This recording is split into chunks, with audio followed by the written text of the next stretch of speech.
নবী আমার কারো কোলে যায় নাই, কারো স্তনে মুখ লাগে, সব দায় আসে ঘুরে চলে যায়। কারো কোলে যাচ্ছে গোটা মক্কা নগরে বাচ্চাদের পেয়ে গেছে, আমি না বাড়িতে যে যায় লাইন লাগিয়ে দেয়, ভিড় লাগিয়ে দেয়। আমি না বলে তোমরা আশা বন্ধ করো, তোমাদের বাড়িতে আমার বেটা মুহাম্মদ যেতে চাই না।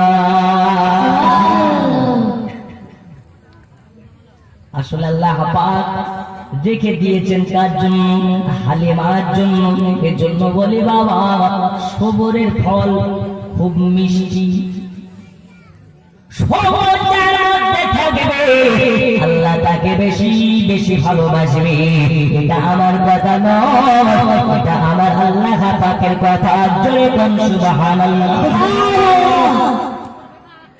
গোটা মক্কা নগরের বাচ্চা সব চলে গেল, নবী মুস্তাফা গেল। হযরত হালিমা গোটা মক্কা নগর খুঁজে বেড়াচ্ছে, একটাও বাচ্চা পাচ্ছে না। হালিমা শেষমেশ শুনতে পেল আব্দুল্লাহর ঘরে নাকি একটা বাচ্চা থেকে গেছে। সব ভালো, কিন্তু বাচ্চাটার বাবা বেঁচে নাই। জোরে বলুন। অন্যজন হলে কি বলবে? আমরা নিজে খেতে পাই না, কিছু টাকার জন্য এসছি, বাপ মরা ছেলে নেব, কিছু পাবো না, বাপ মরা ছেলে নেওয়া যাবে।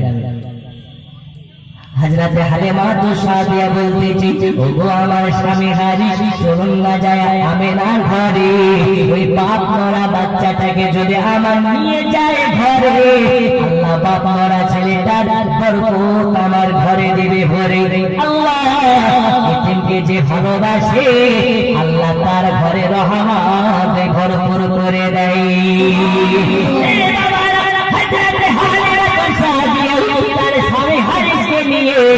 যাবার জন্য আপনার করতেছি, হারিস বলতেছে, আরে দিদি হালের তোর চেকেরা থেকে তোকেও বাচ্চা দেবে।